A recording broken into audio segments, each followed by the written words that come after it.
A short, angry history of modern schooling. And really what it is the 900-page book I've just finished condensed to 1 hour. So I would have given you a 5-minute break before starting, but somebody's a harsh taskmaster here. The information's rather dense, and rather than rely on my own failing memory, I'll work from notes. I'll apologize in advance, but this is very, very, very strong stuff. Mass schooling of the young by force is a creation of the four great coal powers of the 19th century: Germany, England, France, and the United States. Its final conception, structure, and later development arises from the logic that fossil fuel used in conjunction with machinery imposes on society. This reality is masked by an earlier anticipation of mass schooling in certain utopian and religious writings about social order and human nature. But make no mistake, in the Western world there was never any such animal as mass schooling until coal came along paired with machinery.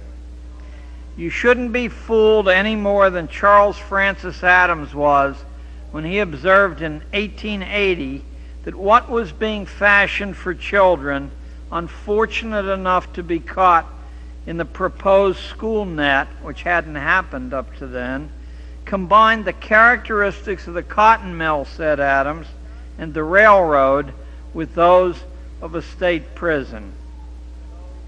That's the Adams who had two presidents in his family. After the Civil War, certain utopian speculations about isolating children in compounds and subjecting them to deliberate molding routines began to be discussed seriously by the policy-making managers of business, government, and university life. These discussions were inspired by the potential for centralized mass production made possible by coal-driven machinery, railroad development that was also dependent on coal, and startling new inventions like the telegraph. The principal motivation for this revolution in family and community life wasn't only greed for money, although that was there, but also the philosophical conviction which approached a religion in its intensity that early indoctrination would lead to an orderly, scientific society led by the best people, unhampered by the democratic tradition or American libertarian attitudes. Forced schooling was the prescription to make the bulk of the population alike, dependent on remote authority, not local authority, for allocation to one or another station in the economy. No more Ben Franklins, no more Tom Edisons were going to be allowed. Individuals would be prevented from taking up their lives until an advanced age. During the post-Civil War period, childhood was extended about 4 years. In the late 19th century, a special concept was invented to lock older children in place. It was called adolescence, and that was a phenomenon unknown to the human race before that time. And the infantilization of young people did not stop at the end of the 19th century, but it continued right on through the 20th. Child labor laws were extended to cover more and more occupations. The permissible age of leaving school became higher and higher. The number of occupations not demanding schooling became fewer and fewer. You notice I use the term schooling and not education. By the 1970s, it was not unusual to find graduate students well into their 30s. From the start, there was a purpose behind schooling, which had nothing to do with what parents, kids, or communities wanted, but concentrated on what a highly centralized economy and a strong political state was thought to need. What that was can be seen from this excerpt from a speech Woodrow Wilson made to businessmen in 1914. I'm quoting Wilson without changing a word. We want one class of persons to have a liberal education, and we want another class, a very, very much larger class of necessity, to forego the privilege of a liberal education and fit themselves to perform specific, difficult manual tasks. By 1917, the major administrative jobs across America in schooling were under the control of a group of interests referred to in the press as the Education Trust. That term vanishes somewhere in the middle 1930s, but it's quite common in the newspapers of the teens and the 20s. At the first meeting of the Education Trust, the attendees included representatives of Rockefeller, Carnegie, Harvard, Stanford, the University of Chicago, and the National Education Association. The chief end of the new education, wrote Benjamin Kidd in 1918, was to, and I'm quoting, impose on the young the ideal of subordination. The primary target of the first 30 years of forced schooling was the tradition of independent livelihoods in America. Students were to learn to think of themselves as employees competing with one another for the favor of the boss, not as entrepreneurs like Ben Franklin competing to serve the public. It was believed that only in this way could the menace of overproduction in America be contained. You'd have to, ladies and gentlemen, read into the primary sources, as I've spent years reading, to see how often the term overproduction emerges in these discussions of businessmen between 1880 and 1910. They were terrified that the early tradition of America, that people worked for themselves, would continue, and that this would make it impossible for large central corporations to get financing to work. Since their machinery cost so much money, who would constantly replace that machinery if at any moment the peril of thousands of people opening small competing interests were alive? So it had to be put to death. In 1919, Arthur Calhoun's Social History of the Family informed the nation that the child was passing from the family, I'm quoting now, into the custody of community experts. And he offered a significant prophecy that we could expect in time to see a system of public education, quote, designed to check the mating of the unfit. In 1922, Mayor Hylan of New York City, alluding specifically to actions in schools of the Rockefeller Foundation and other corporate interests, said in a public speech that the schools had been seized as an octopus would seize its prey by, quote, an invisible government. You'll find that reference in Diane Ravitch's book, The Great School Wars. Be good now, later. The 1920s were a boom period for forced schooling as well as for the stock market. A book called A Sociological Philosophy of Education, published in 1928, claimed it is the business of teachers to run not merely the school, but the world. In 1929, the famous creator of educational psychology, Edward Thorndike of Columbia Teachers College, announced, I'm quoting, academic subjects are of little value. His colleague at Teachers College, William Kirkpatrick, boasted in his book, Education and the Social Crisis, that the whole traditional system of rearing the young was being made over by experts.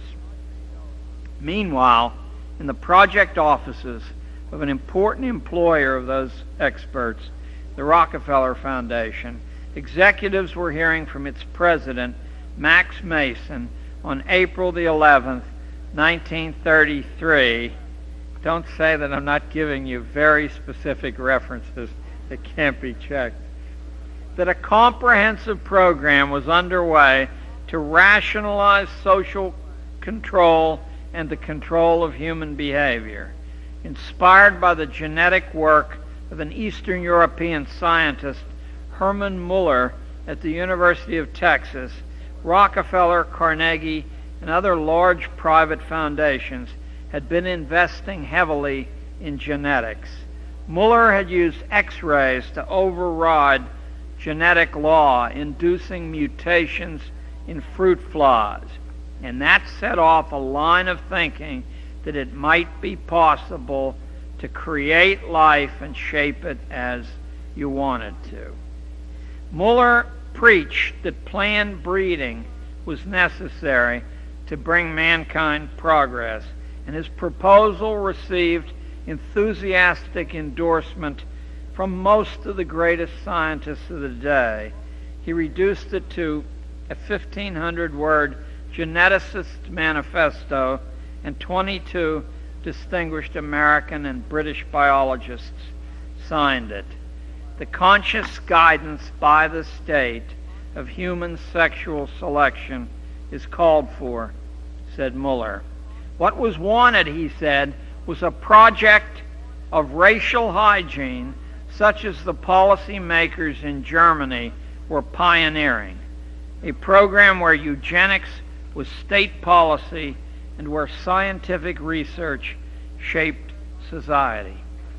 A February 1934 progress report from the Rockefeller endowments asked the question, can we develop so sound and extensive a genetics that we can hope to breed in the future superior men? Just a few months before this report appeared, the executive director of the National Education Association announced that his organization expected, I'm quoting directly now, to accomplish by education what dictators in Europe are seeking to do by compulsion and force. You can't get it much clearer than that, can you?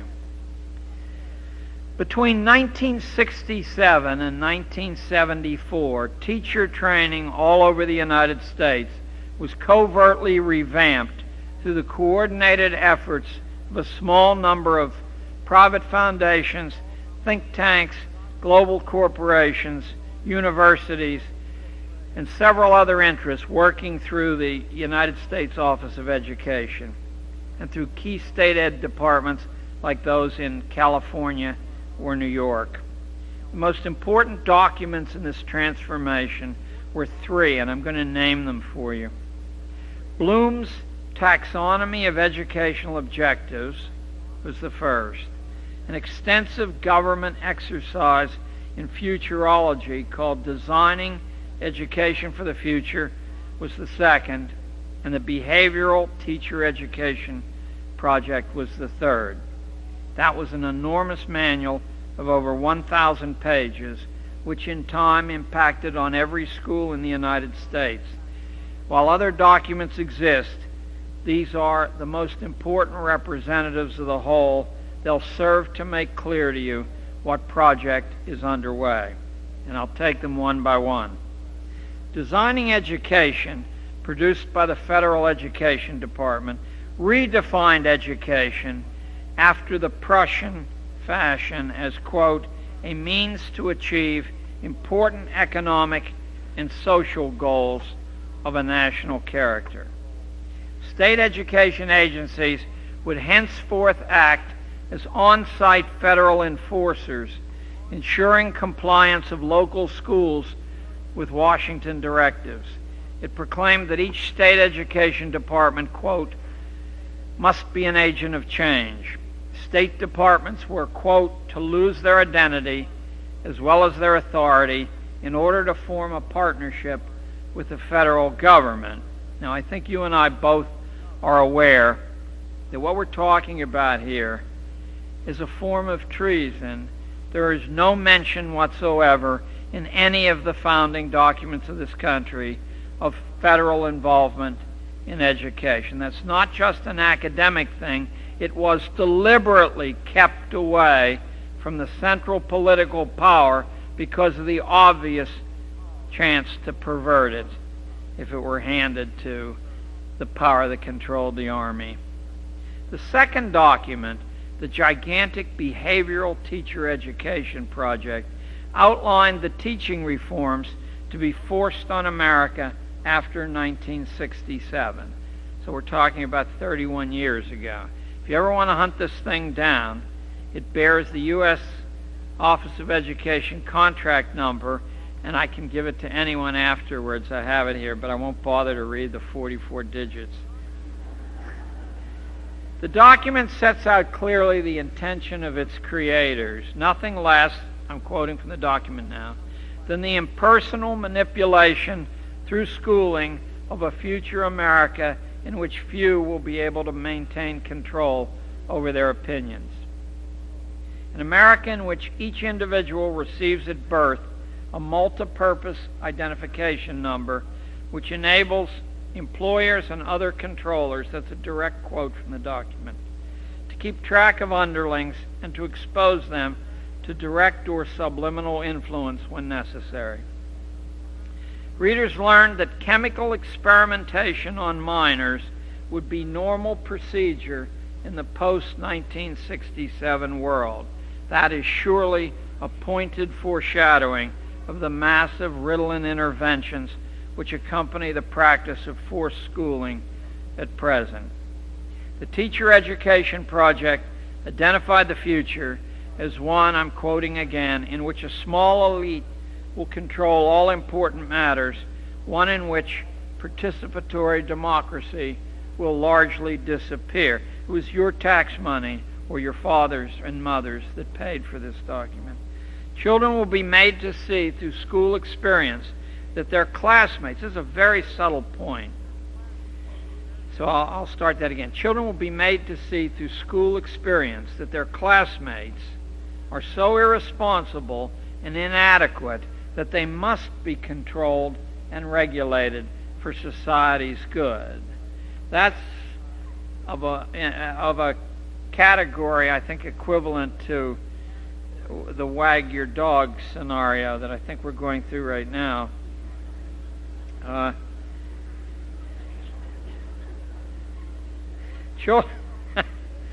According to the project, postmodern schooling will focus, this is a direct quote, on pleasure cultivation and other attitudes and skills compatible with a non-work world. Notice how the tremendous rise in school violence and general school chaos in the late 1960s can be seen as providing a reasonable justification for the sharp constriction of traditional intellectual schooling. Each outburst of childish disorder echoing through the press was like an advertisement promoting the need to surrender community control to the management of experts, and for the introduction of emergency measures like special education and Ritalin.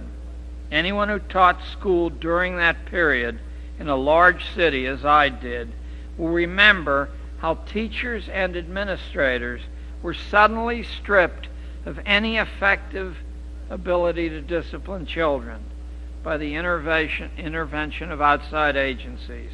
You are at liberty to decide whether that was coincidental or not. It makes sense, though, doesn't it, that irresponsible, semi-literate children kept in that condition by authority will become irresponsible and semi-literate adults, and that such people can't be trusted with decisions. The National Teacher Training Document informed teacher educators that under these circumstances, teachers were to be trained as therapists, translating prescriptions of social psychologists into practical action in the classroom. The third of the new gospel texts was Benjamin Bloom's taxonomy. In his own words, I'm quoting, a tool to classify the way individuals are to act, think, or feel as the result of some unit of instruction.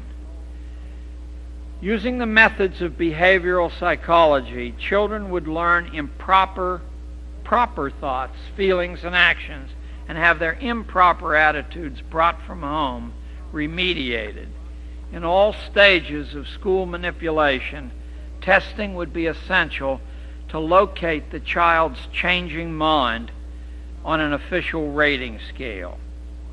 Bloom's taxonomy spawned a number of important descendants which you've heard of. Mastery learning was one, outcomes-based education a second, and the current school-to-work government-business collaboration a third.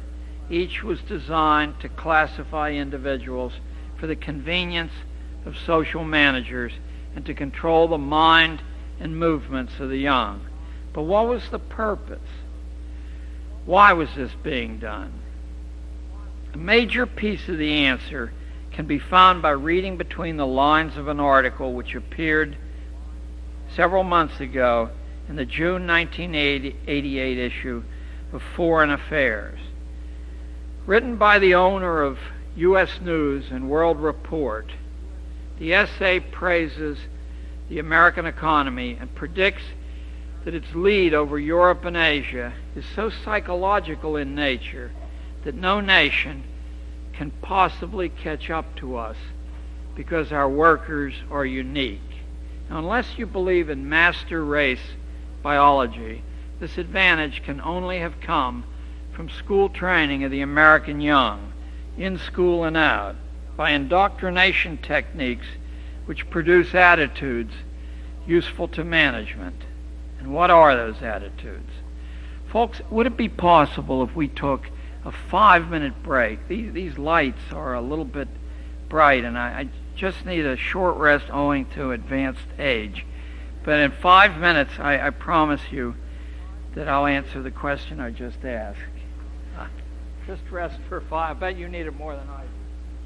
Suffers from a strong craft tradition, and the workers demand a large voice in decision-making. Asia's even worse off, says Zuckerman, competitively, because although the worker is silenced in Asia, religion, tradition, and government over there interfere with what a business can do. So that's his first case, that the American worker, that's your sons and daughters grown up, is a pushover. Next, says Zuckerman, workers in America live in constant panic. They know companies here owe them nothing. There's no outside power to appeal to. Fear is our secret supercharger. Gives management here a flexibility that other nations will never have to such an extent. And some of the evidence he offers for that is really compelling. He said in 1996, after 5 years of record economic expansion, half the employees of large firms feared being laid off. The best part of that, said Zuckerman, was that it represents double the number of people worrying 5 years ago when things weren't nearly as good. So fear keeps a brake on American wages. Next, he says, in the United States, what look like managerial decisions are actually made by abstract mathematical rules, which are manager-proof as well as worker-proof. No sentimentality, no ideological treachery by a soft-hearted boss can make more than temporary inroads on corporate momentum here, because the accountant's bottom line rules everything. And finally, he says, our endless consumption completes the golden circle. Consumption driven by a non-stop American addiction to novelty, which provides American business with the only reliable domestic market in the world. Elsewhere in hard times, business dries up because people sit on their money. But here, no. Here we shop till we drop. We mortgage our futures in bad times as well as good. And I think Zuckerman is right.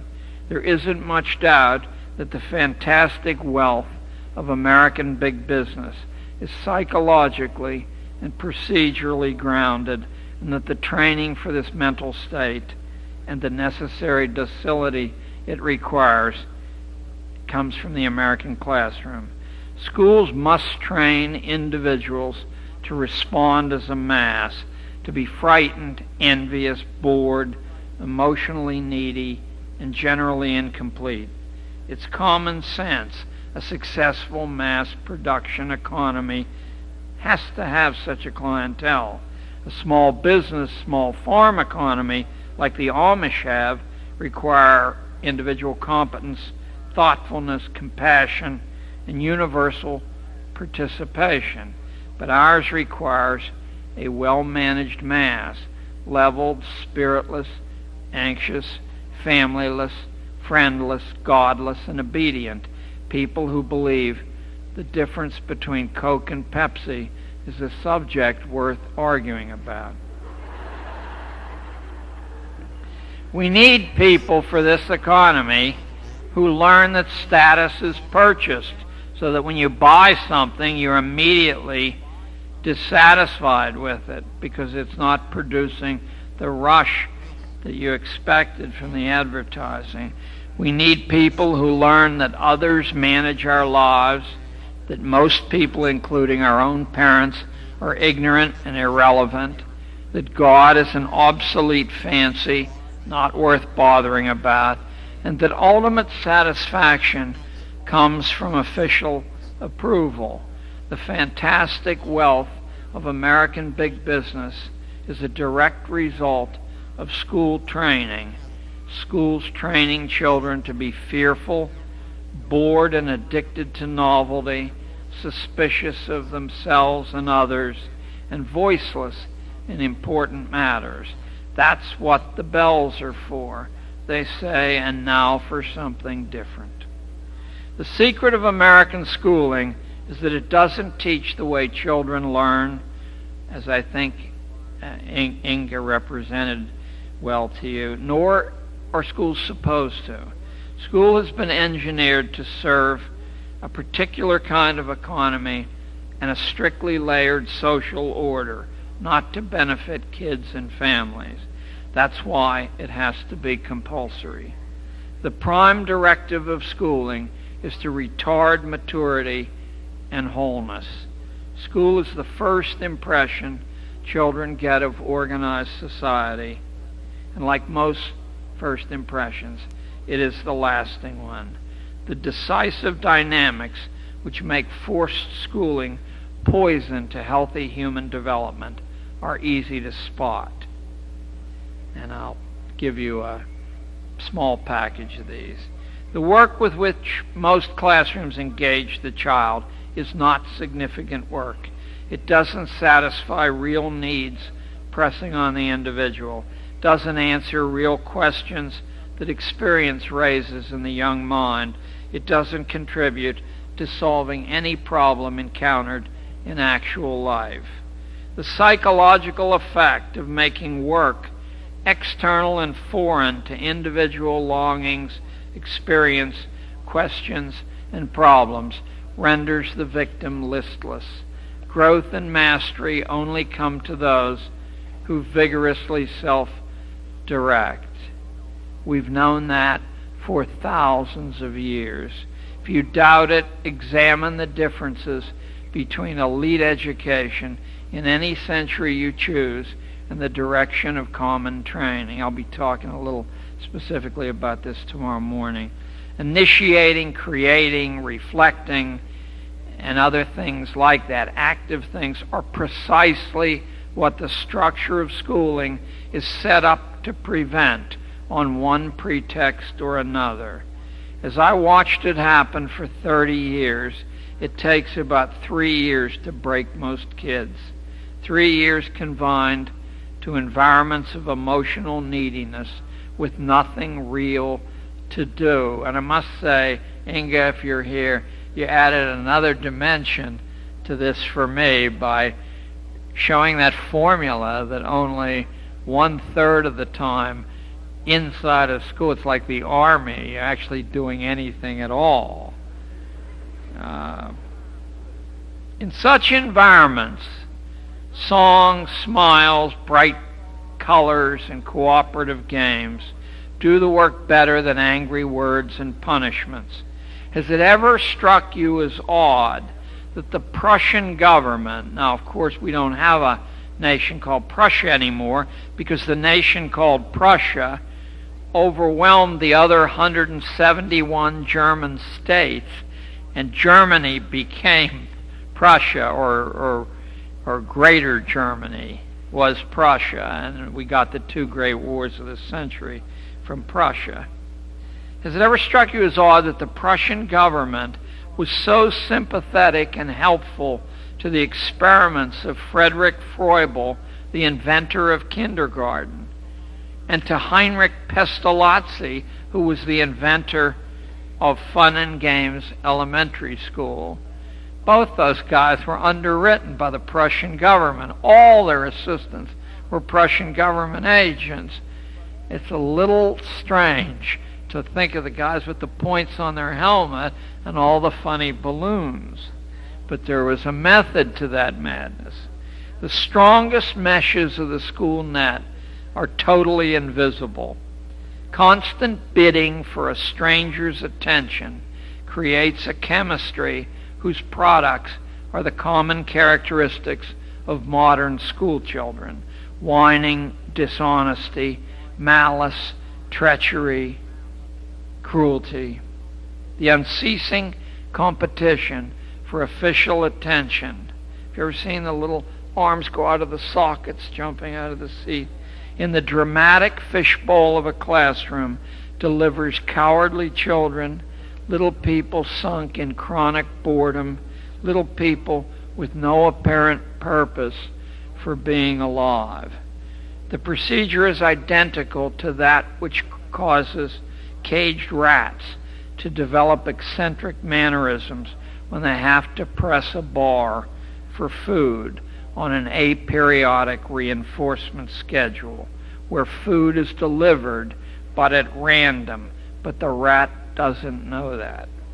Much of the bizarre behavior school kids display is a function of the reinforcement schedule and the endless confinement and inactivity which slowly drives children insane. Trapped children, like trapped rats, need close management, as any rat psychologist will tell you. See, I'm more eloquent when I'm seated. and you will be too when you get to be my age and weight. In the first decades of the 20th century, a small group of famous academics, symbolically led by John Dewey and Edward Thorndike of Columbia Teachers College, Elwood Cubberley of Stanford, and a handful of others, together with their corporate and financial allies like J.P. Morgan, Vincent Astor, Commodore Whitney, Andrew Carnegie, and John D. Rockefeller, decided to bend government schooling to the service of business and the political state, as it had been done nearly a century before in Prussia. A higher mission for this project existed too, one to catch the imagination of dreamers and to fire the blood. School was to serve as an instrument for managing evolution, establishing the preconditions for selective breeding. In Thorndike's memorable words, and you remember Thorndike is the creator of what we call educational psychology. In Thorndike's memorable words, this had to be done quickly before the new industrial masses, quote, take things into their own hands. Standardized testing would eventually be used to separate those fit to breed and fit to work from those unfit. Because of its traditions, however, America was a resistant population on which to experiment. But thanks to the patronage and the interest of various international business people, a group of academic social engineers was able to visit mainland China in the first 3 decades of the 20th century. There's someone really ought to make a movie about what I'm going to tell you next. And live there, as John Dewey lived in post-revolutionary China for 2 years. In China, these men could test pedagogical theory on a docile and bewildered population which had recently lost its ancient form of governance. Important school superintendents were in on this work, although the general public is in the dark about it to this day. For example, I'd like you to listen to Dr. H.B. Wilson, superintendent of the Topeka schools, writing in his book, which absolutely nobody read or would want to read. It's called Motivation of Schoolwork. He wrote it in 1916, but this one paragraph was worth the agony of reading his whole book. The introduction of the American school into the Orient has broken up 40 centuries of tradition. It has given us a new China and new Japan, and is working marked progress in Turkey and the Philippines. The schools are in a position to determine the lines of progress. The Chinese Revolution was Western-inspired and Western-financed, just as the Russian Revolution soon was to be, and it placed that nation in a favorable state of disintegration for laboratory testing of pedagogical mind alteration technology. Out of this ferment rose a Chinese tracking practice built on the ancient habit of character references, modernized and bureaucratized. It's called in China the Dangan. It is a continuous, lifelong personnel file exposing a student's intimate history from birth through schooling and then through life. The Dangan constitutes a comprehensive overthrow of privacy, and today nobody works in China without a Dangan. By the mid-1960s, preliminary work on an American Dangan was taking place in schools as information reservoirs attached to schooling began to store personal data about individual children. A new class of expert, like Ralph Tyler of the Carnegie Foundation, began to urge the collection of data and its unification in computer code to enhance cross-referencing with all the other data banks. By 1971, psychologists in the pay of government and private foundations were justifying surreptitious data gathering from children as the moral right of institutions. Now I want to take you back a few years again. Between 1896 and 1920, a small number of powerful industrialists, together with their private foundations, sponsored university administrators, house experts, and house politicians, spent more money on mass force schooling than the government did. Indeed, Andrew Carnegie and John D. Rockefeller together spent more money than the government did on schooling between 1900 and 1920.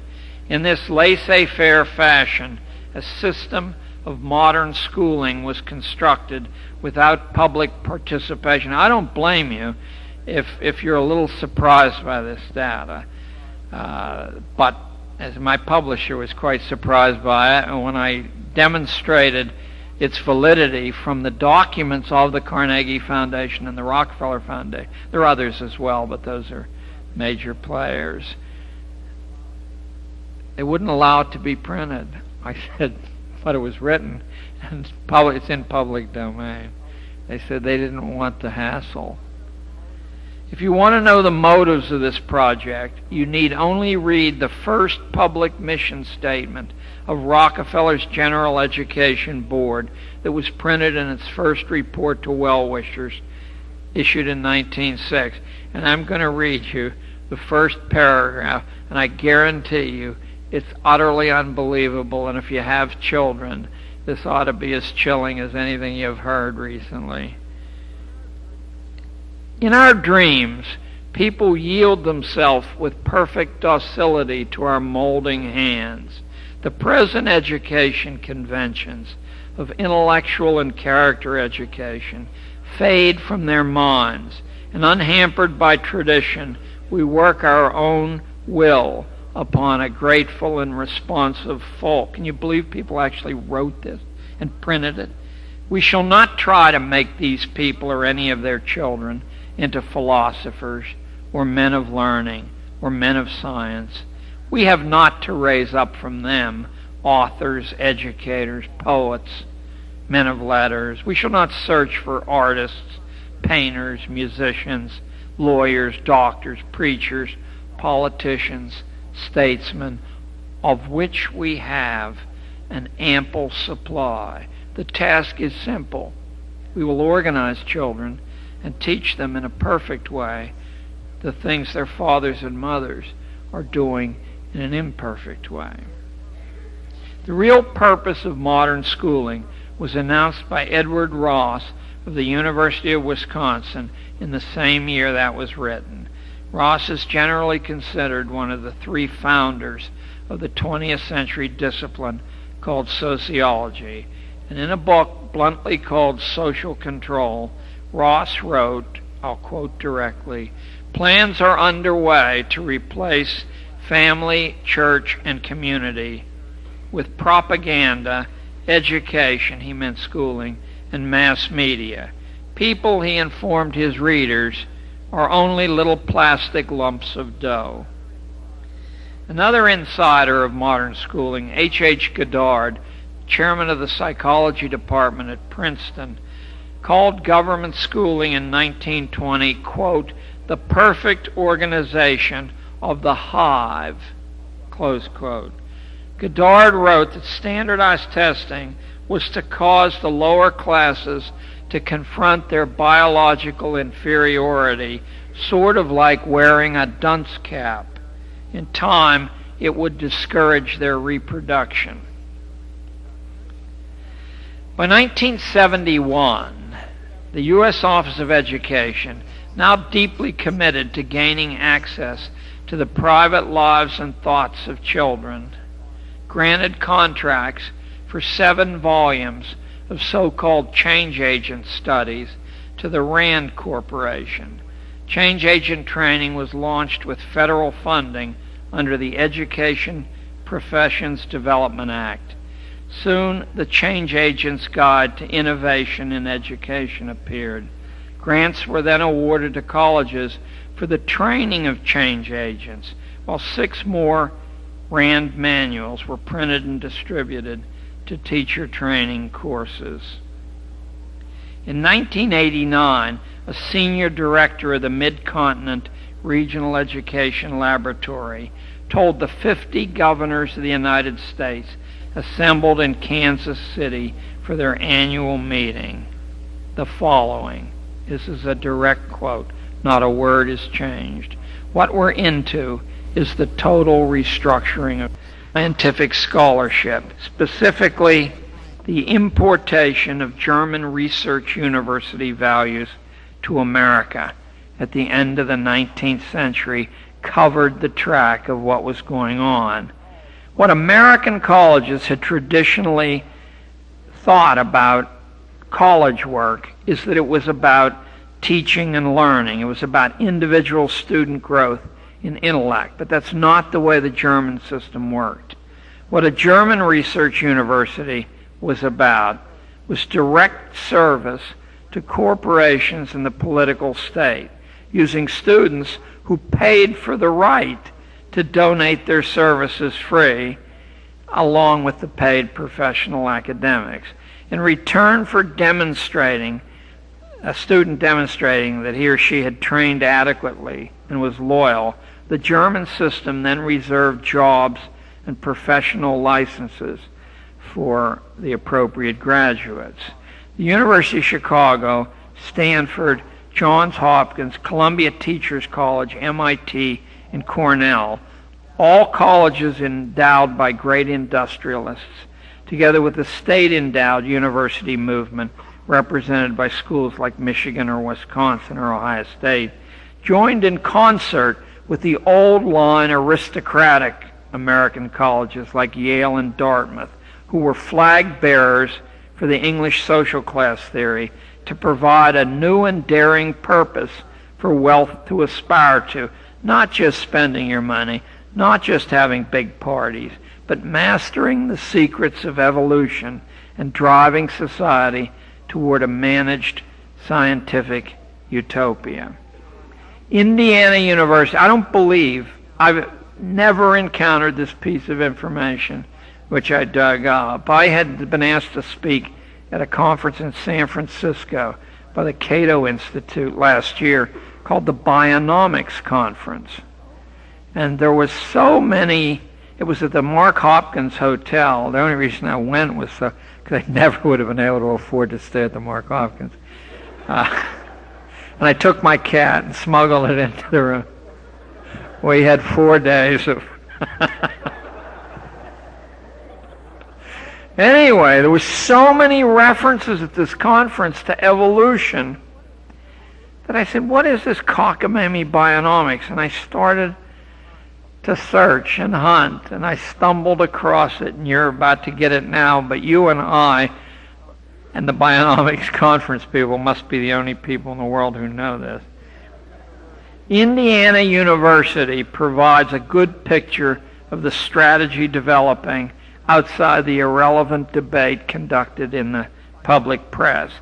By 1900, a special discipline existed at Indiana only for elite students handpicked by the college president who had created and taught the course. It was called Bionomics, and it dealt with the why and how of producing a new evolutionary ruling class. The president of the college is a famous name in American college history. His name is David Starr Jordan. And Jordan did so well in the middle of nowhere, he was soon invited to join the major leagues of university existence. The invitation was extended by railroad tycoon Leland Stanford, and Jordan became the first president of Stanford University, where he remained for 30 years. But what, you might say, does this have to do with public schooling? Just this. Bionomics gets its direct connection with forced government schooling in this fashion. When he left Indiana, Jordan took along with him to Stanford his star bionomics protege, a 24-year-old named Elwood Cubberley. And in short order, Cubberley was made Dean of Teacher Education at Stanford, and within 2 decades, he was the head of a syndicate controlling school administrative posts from coast to coast. He was the most influential schoolman in 20th century American history. He was also the official historian of American schooling. All the myths you've heard come from Cubberley's History of American Education, which for 50 years was the dominant textbook in teacher training institutions. Did bionomics have any effect on life in the state of Indiana, where so many sons of prominent Indiana families had studied its arguments for controlled breeding and elimination of the unfit? The answer is yes. The very first formal legislation making forced sterilization by the state a legal act was passed in the state of Indiana, and its practice there became the law of the land in the famous 1927 Supreme Court test case Buck versus Bell, in which Oliver Wendell Holmes wrote the majority opinion allowing the sterilization of 17-year-old Carrie Buck to prevent her from having degenerate offspring. That's a quote from the Supreme Court decision. 20 years later, I've never met anybody who knows this. So if someone in here knew this, could you just sort of raise your hands? I'll know there's someone in the world knows this.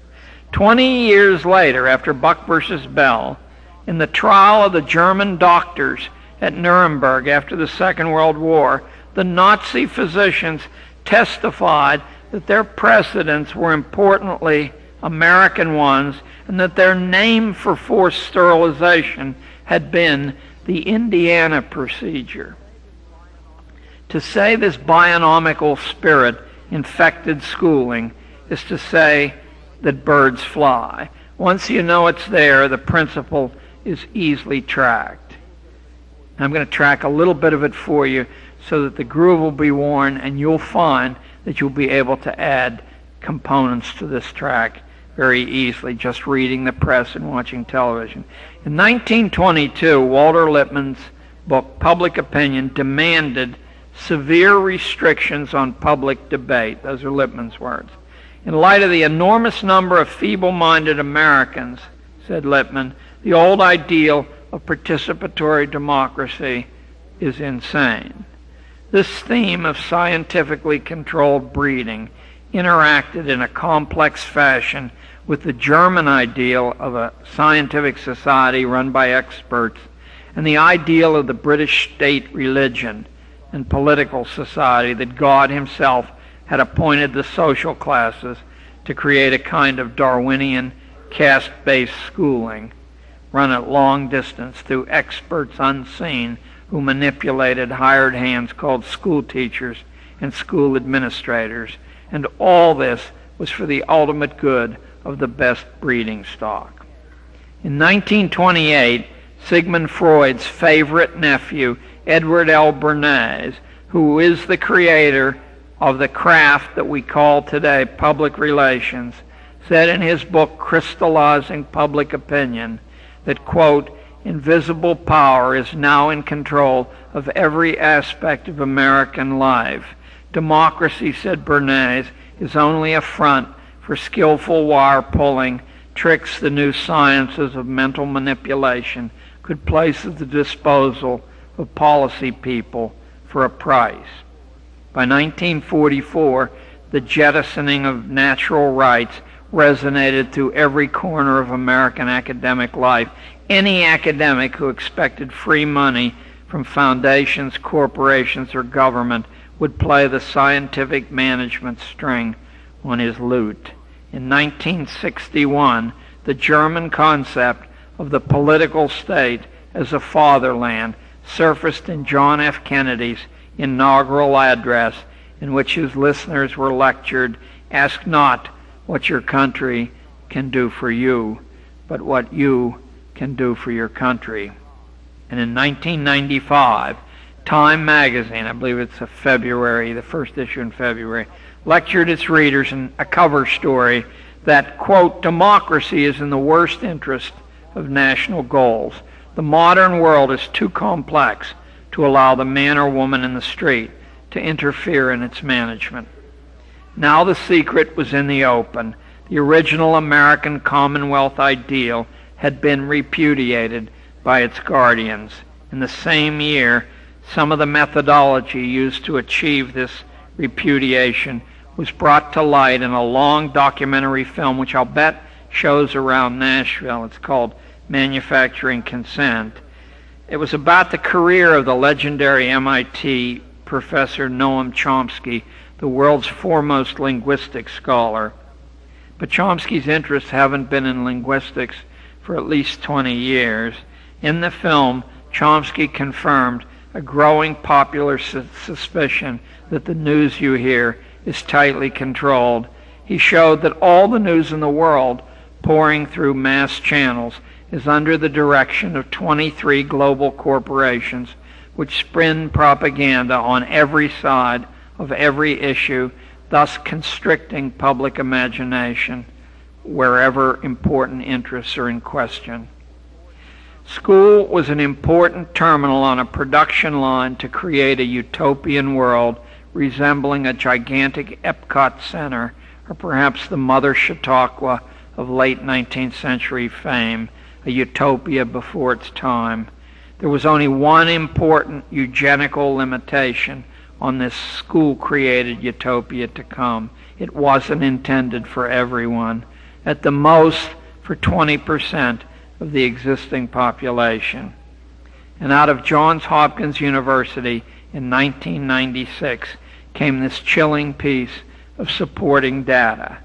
I'm going to quote from the Hopkins report. The American economy has grown massively since the mid-1960s, but workers' real spendable wages are no higher than they were 30 years ago. The purchasing power of a working couple in 1995 was, after inflation was factored in, the same as earned by a single working man 90 years earlier. This steep decline in American common prosperity then forced both parents from home and forced their kids into the managed world of daycare and extended schooling. And although you and I have been harangued endlessly, century-long, that enlarging the scope of schooling would cause wealth to be more evenly spread, exactly the reverse has occurred. Wealth was 250% more concentrated by 1998 than it was in 1898. I don't mean to be inflammatory, he said, but it's as if government school has made people dumber, not brighter, made families weaker, not stronger, has ruined formal religion with its hard sell exclusion of God, has set the class structure in stone by dividing children into classes and setting them against one another, and has been midwife to an alarming concentration of wealth and power in the hands of a fraction of our national community. Real school reform would have to overthrow a powerful form of mental conditioning which has taken a century to implant. To one degree or another, all of us have been indoctrinated in a variety of ways to believe that the American experiment, which promised ordinary people sovereignty over their own lives, was wrong-headed and childish. Real school reform would have to defeat the belief, learned in school and reinforced through the media, that ordinary people are too stupid, too irresponsible, too childish to be trusted to look out for themselves. When children are encouraged to run wild in school and to become stupid there, this poisonous lesson is hammered home for the rest of us day after day. We've all experienced it. No wonder we all believe it. The premises of scientific schooling seem impossible to dispute, so thoroughly have they been demonstrated by the form of forced schools which corporations and the federal government imposed on us a century ago. After all, why should hopelessly ignorant people be allowed to make decisions, even intimate personal ones like how to raise their own children? Certified experts are available who know vastly more than about everything and anything. Thus has the Protestant Reformation, whose brightest product was America, been thrown on the scrap heap, because if there's any bedrock of the Protestant Reformation, it was Luther's declaration, every man his own priest. Jefferson and Madison must have been loony to want us to trust the common people. Now let me take, in conclusion, a stab at a reply. To have better schools that served families and communities and individuals, instead of suffocating them, we would need to trash certain assumptions. We would need to abandon entirely the idea that any such sociological reality as mass man actually exists, except in the minds of those who benefit from such a belief. We would have to believe what our fingerprints and our intuition tell us, that no two people are alike, that nobody can be accurately described by numbers and graphs, that trying to do this sets up an endless chain of future grief. We would have to accept that a fantasy like scientific pedagogy is impossible because each person has a private and a singular destiny. We would need to transfer faith from school and corporate experts and behave as if these principles were true, as over 1 million homeschooling families in this country do. We would need to wake up and admit that knowledge is a far cry from wisdom, that each American has the right to live as he or she deems wise, and if the way individuals choose to live and raise their kids means disaster for global corporations, as surely the way of life the Amish embraced, if it were embraced by too many, would mean disaster, then that fateful choice still needs to be honored because it is protected by the law that defines America, our founding documents. It's high time we all remembered what mankind needed an America for in the first place. The brilliant dialectical balance struck by our founders was the only way to keep power weak and off balance, official power and popular power both. Popular will would beat back government tyranny. Government would check popular tyranny over minority rights.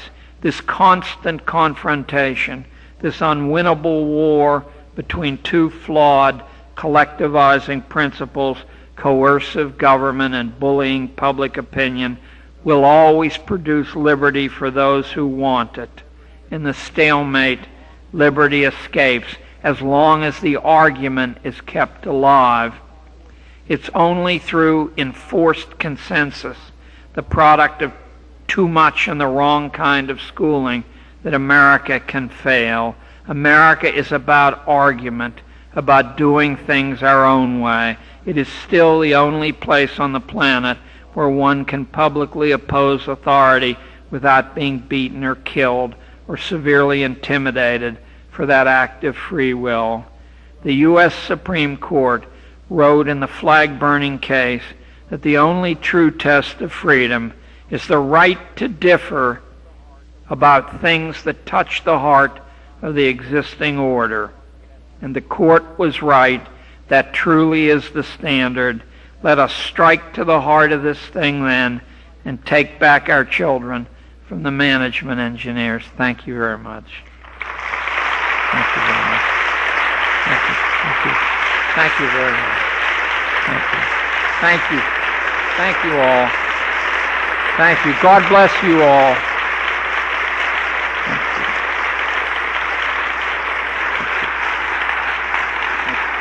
Thank you. Well, you just heard what my publisher doesn't want. Doesn't want the rest of the country to hear. They really had. They've kept my book for a year. I mean, they want the book, but they don't want the quotes from the foundation documents and from the various social engineers, which are pretty easy to trace once you know they're there. Anyway, thank you. See you tomorrow morning.